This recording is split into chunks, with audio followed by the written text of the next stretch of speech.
I said at the beginning of this investigation, we are very disturbed. I must be very frank. I'm personally very angry about, what has happened here, and we are trying to get to the bottom of the matter. We have several officers from this institution in police custody right now, and we are trying to find out exactly what happened.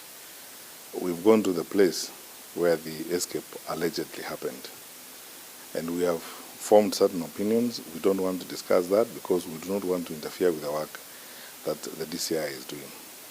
All I need to say at the moment is that we are mobilized and we have sent messages across the country and, across all exit and possible movement points out of the country. We have mobilized the sector and we are going to conduct a massive manhunt for those three. They are dangerous criminals and we have to get them, and we are going to get them. As I speak to you right now, some of our special teams from our security forces are already hot in pursuit of these people, and we are following up whatever leads that we are getting from members of the public. What I would say at the moment, two critical points I need to make. One, we will conduct a very thorough investigation on this matter. That's why we are all here. And I pledge personally that we will not only go the direction investigations will point us, but we will act resolutely to ensure that this kind of recklessness does not happen ever again, because it exposes our people, as it were. Definitely there is a certain level of responsibility we have to deal with in this particular case.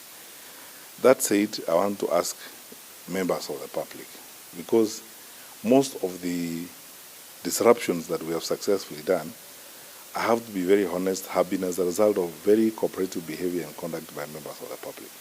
I want to ask Kenyans, in the very patriotic and responsible way in which we always, conduct ourselves, to share whatever information they come across on these three and any other individuals they may suspect amongst them. Go to the nearest police station, go to the nearest security officer and share the information. We will protect your identity and we will act responsibly. But that said also, I need to be frank with each other, with all of us, that we are living in very interesting times. I have to be, honest. We are living in very interesting times.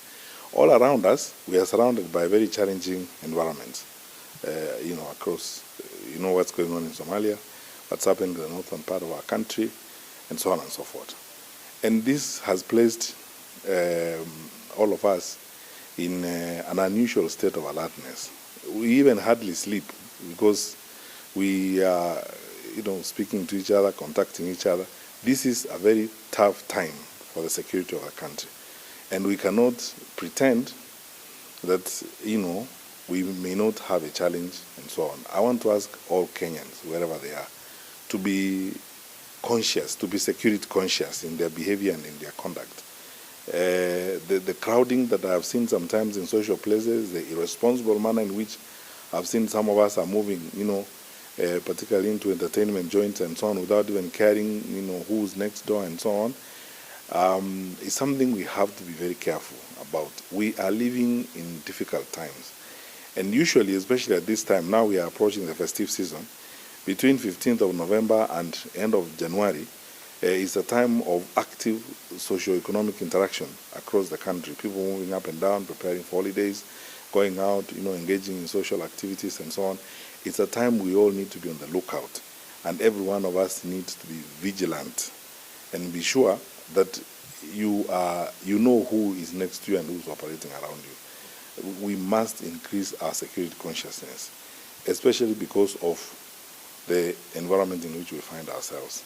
And we've never gotten here before. We've had some challenges in the past, but when we have almost 2/3 of our neighborhood experiencing very serious security challenges, and I am so grateful to our men and women in uniform and the entirety of our security sector, all these wonderful people who are awake here and are going to be awake for the next several hours, ensuring that Kenyans go about their activities well. But let us support them, work with them, and cooperate with them as they try to keep our country safe. That's all we can say at the moment. My colleague, the Inspector General of Police, and the DCI and the rest of the teams are on this matter, and I pledge to Kenyans, we are going to remain committed to ensure that we remain safe and we go about our activities responsibly.